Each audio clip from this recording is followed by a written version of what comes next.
अपहरण कांड में बड़ा खुलासा हो गया है। अगवा युवक संजीत की 26-27 जून को हत्या हुई थी। दोस्तों ने हत्या कर शव को पांडू नदी में फेंक दिया था। पुलिस की पूछताछ में दोस्तों ने अपने जुर्म को कबूल किया है।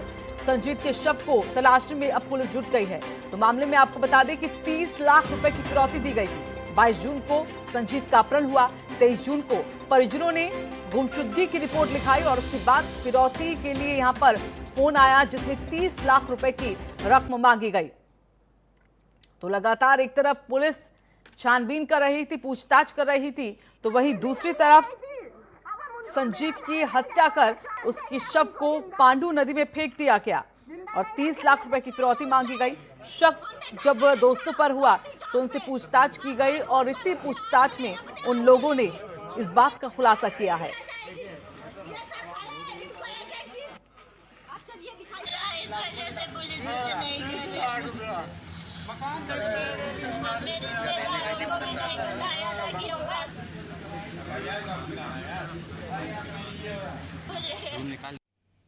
थाना बर्रा क्षेत्र में 23 जून को एक युवा संजीत की गुमशुदगी लिखी गई थी। बाद में 26 जून को उसको एफआईआर में तरमीम किया गया 364 में। 29 जून को फिरौती है तो कॉल आया है उनके परिवार वालों के पास। इस मामले में अलग से टीम गठित किए थे क्राइम ब्रांच और सल ब्रांच के। उनके द्वारा आज कुछ लोगों को हिरासत में लिया गया, जिनमें से 2 उनके खास दोस्त थे। और चलिए इसी पर ज्यादा जानकारी के लिए हमारे साथ हमारे सहयोगी नीरज अवस्थी जुड़ गए हैं। नीरज, आखिरकार खुलासा हुआ है, बड़ा खुलासा, और बताया गया है दोस्तों ने उस पूछताछ में जुर्म को कबूला है और कि किस तरह से हत्या की गई और फिर शव को ठिकाने लगाया गया पांडू नदी में। फिलहाल क्या कार्रवाई पुलिस की तरफ से हो रही है? और दूसरी तरफ अगर देखें तो पुलिस की किरकिरी भी कि 30 लाख की फिरौती भी दे दी गई थी। जी बिल्कुल, वे तो ये जो पूरा मामला है इसमें न सिर्फ पुलिस की किरकिरी हुई है बल्कि पुलिस की कार्यशैली पे साफ सवालिया निशान उठे हैं, क्योंकि जिस तरीके से 1 महीने का समय बीत गया और 1 महीने के समय में भी पुलिस के हाथ खाली रहे, तमाम टीमें लगी रही। जब हमने खबर दिखाई थी सबसे पहली बार प्रमुखता से, उसके बाद एसएसपी ने खुद मोर्चा संभाला था, लेकिन उसके बाद भी जो पुलिस के हाथ अब जो चीजें लगी हैं बहुत ही निराशाजनक और दुखद है। न सिर्फ इसको लेके परिजन बल्कि इलाकाई लोगों में काफी रोष है। अब अगर बातचीत की जाए तो पुलिस लगातार कल से, जब से उसको जानकारी हुई अपहरणकर्ताओं द्वारा कि वो शव को पांडू नदी में फेंका गया है उसकी हत्या करके संजीत की, तो उसको लेके लगातार देर रात तक कई टीमें लगी रही, लेकिन उनके हाथ में कुछ खास नहीं लग पाया। आज सुबह से फिर पूरी जो टीमें हैं वो अधिकारियों के मुताबिक आज फिर से लगाई जाएंगी और शव की ढूंढने की जो पूरे प्रयास है वो शुरू किए जाएंगे। जी बिल्कुल, शव को ढूंढने के प्रयास यहाँ पर किए जा रहे हैं, लेकिन अगर देखें तो 22 जून को संजीव का अपहरण हुआ था। परिवार वाले जो हैं लगातार तलाश कर रहे थे, लेकिन जब 24 घंटे बीत गए तो 23 जून को फिर परिजनों ने गुमशुदगी की रिपोर्ट लगाई और इस रिपोर्ट के लिखने के बाद लगातार पुलिस भी छानबीन कर रही थी, लेकिन कुछ दिनों बाद ही एक कॉल आता है जिसमें फिरौती की मांग यहां पर की जाती है। तो नीरज हमारे साथ हमारे सहयोगी लगातार जुड़े हुए हैं, एक बार फिर से उनका रुख कर लेते हैं। नीरज, ये बताइए, जिस तरह की लापरवाही पुलिस की देखने को मिली है इस पूरे मामले में, क्या कुछ पुलिस कर्मियों को इसका भुगतान भी यहाँ पर करना पड़ा है? और आप यहाँ पर कह रहे हैं कि कार्रवाई भी शुरू कर दी गई है, पांडू नदी में यहाँ पर तलाशी अभियान चल रहा है, वो कहाँ तक पहुंचा है? कौन कौन सी टीमें वहां पर लगी हैं? देखिए, अगर सबसे पहले तो बातचीत की जाए कि सर्च ऑपरेशन की, तो लगातार कल से कई टीमें लगी रही, रात के अंधेरे में भी कई टीमें लगी रही। वहां पे पीएससी भी तैनात थी और तमाम जो पुलिस की टीमें थी वो लगातार इस चीज के ऑपरेशन में लगी रही, लेकिन उनके हाथ कुछ नहीं लग पाया क्योंकि बारिश का मौसम है और नदी जो है उसका पानी का स्तर काफी ज्यादा है, तो इसके चलते काफी मशक्कत का सामना करना पड़ रहा है। कई किलोमीटर तक पुलिस के जो जवान है, पुलिस की जो टीमें हैं वो सर्च ऑपरेशन करती रही, लेकिन उनके हाथ अभी तक खाली हैं। आज फिर से टीमें को सुबह से लगाया जाएगा ताकि जो अपहरणकर्ता जो पकड़े गए हैं उन्होंने साफ तौर पे कबूला है कि हत्या करके किस तरीके से बॉडी फेंका गया है, उस शव को बरामद किया जा सके। बात की जाए पुलिस की लापरवाही की, तो शुरू से ही पुलिस पर इसमें लापरवाही का आरोप लग रहे हैं। सबसे बड़ा आरोप ये लगा कि पुलिस ने फिरौती दिलवा दी और उसके बाद पुलिस के सामने से ही, पुलिस के शिकंजे से ही अपहरणकर्ता फरार हो गए।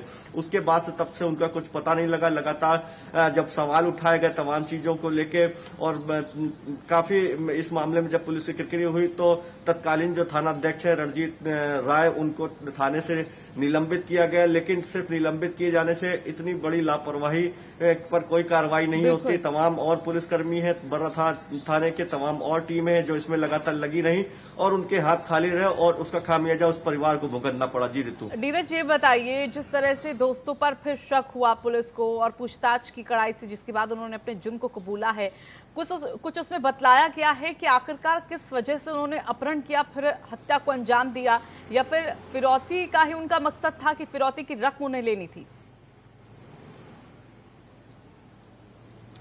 देखिए ऋतु, आपको बता दूं कि ये जब मामला हुआ तो परिजनों ने कुछ नामजद लोगों के खिलाफ अपहरण की एप्लीकेशन दी हुई थी। उसमें उन लोगों को लगातार, जिन लोगों का नाम था वो नामजद थे, उनको लगातार पुलिस उनसे पूछताछ करती रही, लेकिन पुलिस के हाथ कुछ नहीं लगा। पुलिस तमाम अंधेरे में तीर मारती रही, बहुत सारे सर्विलांस की टीम में CDR खंगाले गए, लेकिन कुछ भी पता नहीं चल पाया इस मामले में। सबसे अहम बात और मुख्य बात यह है कि शायद इस तरीके का पहला ही मामला हो कि अपहरणकर्ताओं ने जिस थाना क्षेत्र में अपहरण का मुकदमा लिखा था, जिस थाना क्षेत्र से युवक अपहृत हुआ था, जिस थाना क्षेत्र में युवक रहता है, उसी थाना क्षेत्र अंतर्गत फिरौती मांगी थी। पुलिस को सीधी चुनौती थी, लेकिन पुलिस हाथ पे हाथ धरे बैठी रही। और उस समय के जो तत्कालीन थाना अध्यक्ष रणजीत राय, वो उन्होंने जब बैग फिरौती का फेंका गया था तो मौके पे जाने की भी हिमाकत नहीं की थी, उन्होंने उसको गंभीरता से नहीं लिया था, जिसके बाद उनका ऑडियो भी वायरल हुआ और किरकिरी हुई, जिसके बाद उनको हटाया भी गया।